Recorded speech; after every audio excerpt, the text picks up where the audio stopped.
let's go.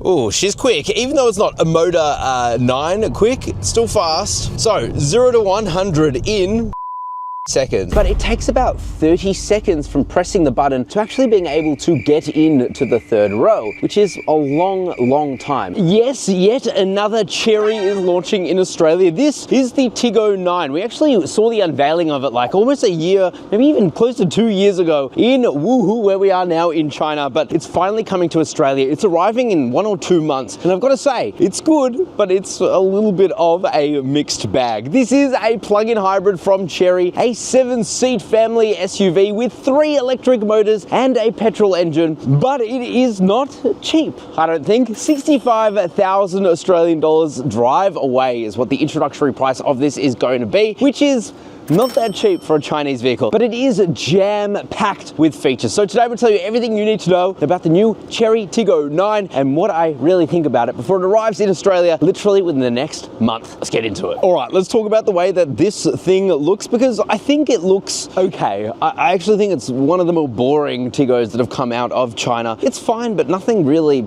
that exciting, especially for the kind of money that this is asking for. Got a nice big grille, if you like that, with these little diamonds on the inside and the Chery badge there. You've got some pretty average looking headlights here and whatever this faux aero is as well, with some more lighting in it. But maybe it's this white paint that's just a little bit boring. And for 65 grand, I'd probably be expecting just a little bit more on the design front. But let's check out the side. Now, this thing is a direct competitor with the new BYD Sealion 8, which I have reviewed on the channel, and it's coming soon or is already out, depending on when these embargoes lift, to be honest. But either way, I've driven that and I really like the design of that. And this is the exact same length, 4.82 meters long. They're both 4.82 meters long. So direct competitors. That's also a 7-seat. And again, the side of this is just a little bit uninspiring. I do like these absolutely insanely multi-spoke wheels here. These are 20-inch wheels wrapped in Kumo tires. It's going to be a real pain in the bum to clean all of that, each spoke individually, but still, I love multi-spoke wheels, so that looks good. But the rest of it is just a little bit blobby. You do have a camera here. It's a 360 camera and a very good 360 camera. You've also got your pop-out door handles here, which is good. No privacy glass here on this Chinese spec, but when it comes to Australia, I do expect it to have privacy glass. I'd be shocked if it didn't. And otherwise, it's just a big family SUV. Let's check out the bum. Now, again, the bum on this thing for me is just a bit uninspiring. Like, it looks almost identical to a La Paz L8, for example, from the rear end. At least I think so, but still some nice elements. I do like a light bar that runs across the back. Very Porsche Macan or Cayenne vibes there. You have your Chery badge spelt out, all-wheel drive, and your CSH or Chery Super Hybrid badge. Like I said, this thing has an absolutely insane plug-in hybrid system, and it is truly one of the best out there. You have a Tiggo 9 badge there too, but otherwise not too much going on. Let's check out what it can fit in its bum.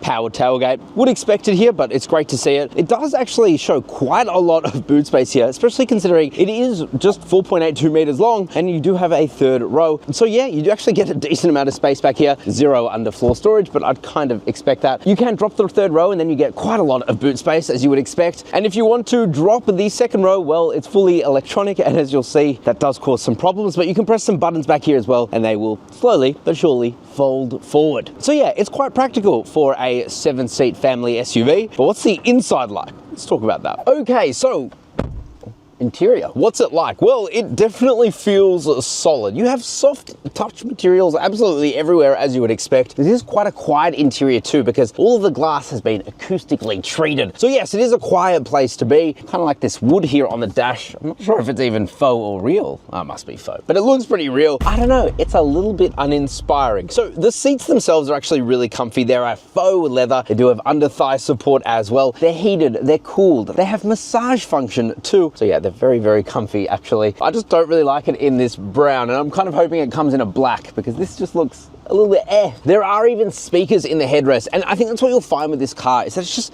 packed, loaded with features. It just doesn't feel particularly special. This screen here is a massive, like 15-inch display, wireless Apple CarPlay, wireless Android Auto. It is very snappy, very functional. Your air conditioning controls are within the display, but they are always on screen, so it is very easy to use. Again, I kind of like it. Digital instrument cluster up in front of you shows enough information. It's bright enough, but not very customizable. So there is that. The steering wheel. So it feels fine. It just kind of feels like something you'd find in a much cheaper Chery product though. Nothing particularly special about that either. And these buttons on the steering wheel just feel a bit mushy and a bit I don't know. I don't want to sound like I'm complaining too much. It's just at this kind of price point and for the flagship Tiggo product, I'd kind of be expecting more, especially considering the Omoda 9 just feels actually far superior on the interior. You have a fast wireless charger here with an air conditioning port. That's good. Heaps of storage space under here with a USB-C port, USB-A port, and a 12-volt monkey. Couple of cup holders. You do have a couple of air conditioning buttons here, but it's either turn off your AC or auto. There needs to be temperature or there needs to be fan speed, and neither of those are there. But you do have a giant mode select button, and this thing does have a lot of different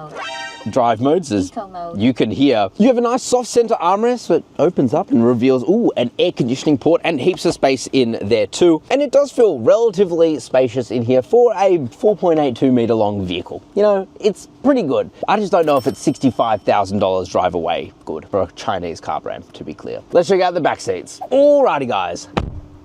Solid. Back seats now of the Tiggo 9. So interestingly, because there is a third row, I feel like I don't have a huge amount of space back here. It's certainly fine, but other products like a Jaecoo J8 actually feel like they've got a bit more room. So my legroom is pretty good. Toe room is not that great because of the large battery that lives under the floor, which we'll come back to. And these seats also feel quite firm. And I think the reason they feel firm is there is a lot of electronics under them. So to slide the seats or recline them, you actually have these buttons here, which is very impressive. Even at this price point, it is very impressive. And you can recline them quite a ways back as well if you want to, which is good, but it does create problems, which I'll talk about in a sec. They are also heated and cooled, which is fantastic. No third zone of climate control, but you can change the fan speed. You've also got a USB-A port and a USB-C port there too. And you can pull down this nice center armrest with a couple of cup holders and a nice felt line storage area there as well. So why do I say that this is not the greatest situation? Well, it's because of the third row. If you want to get into the third row, you can only do so from this side here. It might change for Australia in right-hand drive, but at least here it's over there. But it takes about 30 seconds from pressing the button to actually being able to get into the third row, which is a long time. It would be much faster if you could electronically release that. And then once you're back in that third row, there is almost no space. It is very tight. These back seats would have to be almost all the way forward for me as 5'11" male to be able to fit back there in the third row. It'll be fine for like a lot of kids, but it takes a long time to get back there, and I actually didn't have the time to try and sort out moving these seats to be able to fit back there because you can only do it from here up front. So yeah, it's not the best third row situation, and I think the BYD Sealion 8 actually has a better third row situation than this. And to be honest, as cool as it is to have electronically folding back seats, I think they're just a bit unnecessary, and if they could be removed and that reduces the price, I think that that's probably the best option. But let me know what you guys think down in the comment section below. Is that probably the way you would do it? Because I know that if you were to buy a car, you should do it through CarSauce Buy. That's right, we have our car buying service, CarSauce Buy. Scan the QR code on your screen now, or just Google CarSauce Buy. We have a dedicated team of car buyers who go out there, negotiate on your behalf to get you the best price possible on any new car. And best of all, it is obligation free. You literally don't have to pay for anything, you don't have to proceed with anything until you decide you definitely want to purchase that car. So if that sounds good to you, just Google CarSauce Buy. My team of car buyers will help you out and join thousands of very happy Aussies. All right, let's talk about the drivetrain because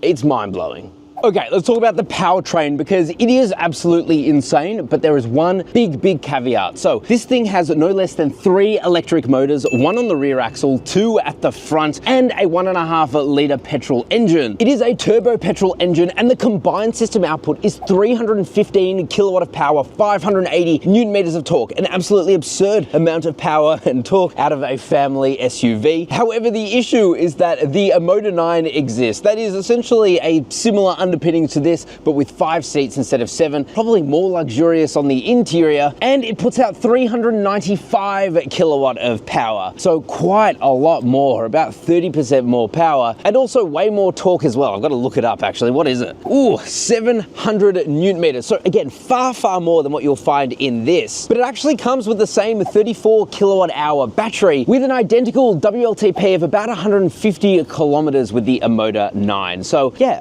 I don't know, it feels like this has been detuned, or it's just not quite as good, even though you're paying pretty similar amounts of money. This is just slightly cheaper, about $1,500 less than an Omoda 9 drive away. How does it drive though? Let's find out. All right, it's time to drive the Tiggo 9. We're gonna start by launching it. We have a specialist timing here. Let's go.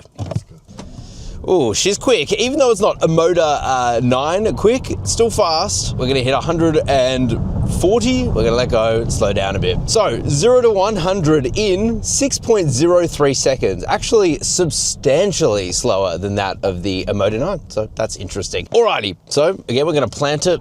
Oh, the instant pickup is good, but then it kind of slows down as it gets faster. Let's emergency brake. All right, so this thing definitely has pitch and roll to it. So let's go around these cones. I'm in sport mode right now, and I've got to say, the steering is extremely light. Like, this is a very Tiggo thing to do.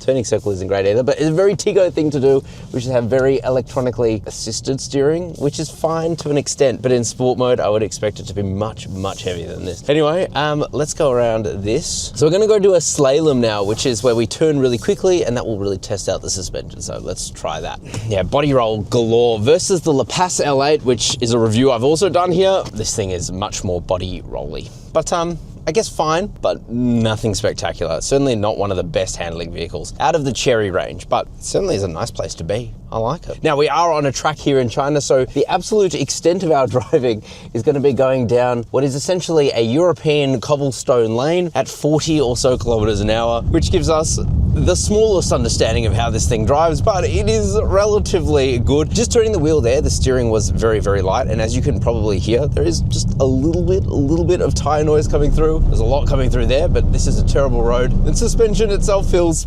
fine. It's so hard to tell here in China, but I'm doing my absolute goddamn best. And I am a bit of an expert now, considering I've driven around a lot of Chinese car parks. But yeah, I think when the Tiggo 9 comes, it's gonna be a relatively comfortable cruiser, but definitely not as fast as the Omoda 9, even though it's actually not that much cheaper. Interesting. Let's get into our final thoughts. Okay, so final thoughts on the new Chery Tiggo 9. I've got to be honest with you, even though this thing is jam-packed, full of technology, it's just not the most refined feeling Chery product that I've been into. It's quite fast, but not the fastest thing in the world. And I think when you've got a car like the Omoda 9, which is not that much more expensive than this, that does just feel more luxurious, albeit with 2 less seats. But yeah, it's got heaps of stuff thrown inside of it, but none of it feels particularly luxurious. And at 65 grand for a Chery, that is quite a lot of money. But let me know what you guys think down in the comment section below. Are you going to be rushing out to buy yourself the new Tiggo 7, especially with all of its 7 seats and plug-in hybrid goodness? Or are you just going to skip this one and wait for the next one? I'm curious to know what you guys have to say. Of course, comment down below your thoughts, like the video and subscribe to the channel. We'd love to have you around. And if you want to buy one of these or any new car and you want the best price possible, Google CarSauce by our team of car buyers. They'll get you the best price possible. Ciao for now.